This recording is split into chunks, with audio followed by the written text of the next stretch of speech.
The perfect replacement for Vin Diesel's Dominic Toretto already exists and should return in Fast and Furious 11. Fast and Furious 11 is expected to be the final movie in the main saga of the highly successful action franchise, but that doesn't mean it has to be the end of the story altogether.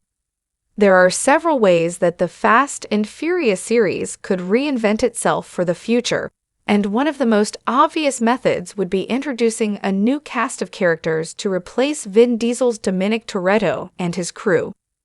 Thankfully, the franchise has already made important preparations before the current Fast saga comes to an end.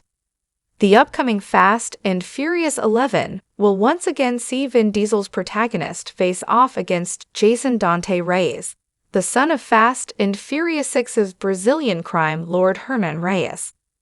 The new antagonist quickly cemented himself as one of Fast and Furious' best villains, with eccentric performance meshing perfectly with the increasingly cartoonish tone of the series. However, this rivalry can't last forever, and after 11 movies, Dom's story must come to an end eventually.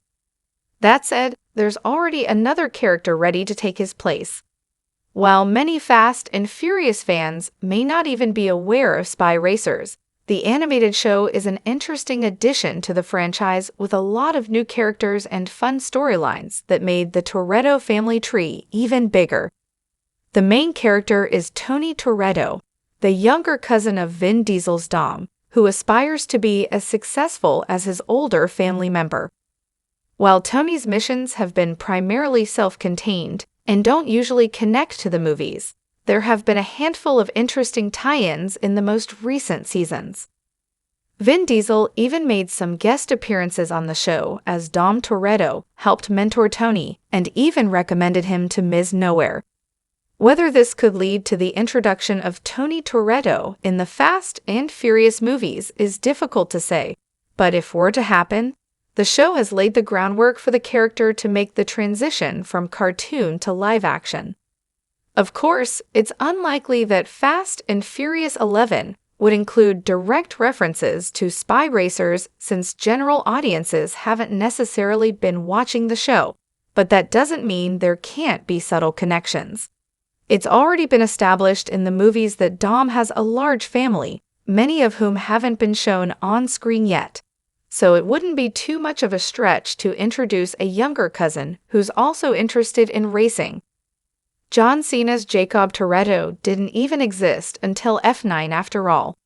Fast and Furious 11 could even reinvent a new version of the character, not necessarily the one from Spy Racers, who fits more neatly into the storyline of the movies. It's never been explicitly stated that Spy Racers is strictly canon to the franchise, so there's plenty of creative liberty that could be taken with Tony's introduction. Spy Racers introduced plenty of bizarre elements to the franchise that may not work as effectively in live action, so perhaps it's a smarter idea for Fast and Furious 11 to change Tony's character slightly and make him more accessible to those viewers who don't know him. Even if Fast and Furious 11 wraps up the main saga as expected, that doesn't mean that it has to be the end of the franchise altogether.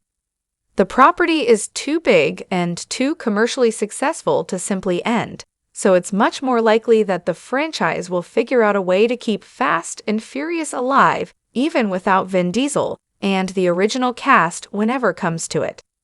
And while Spy Racers has some fun characters, the animated show doesn't have the general appeal that the big-budget blockbusters do. However, bringing these two ideas together could be the key to keeping the Fast and Furious series alive. Fun characters that longtime fans of the franchise already know and action-packed live-action movies that can make money at the box office.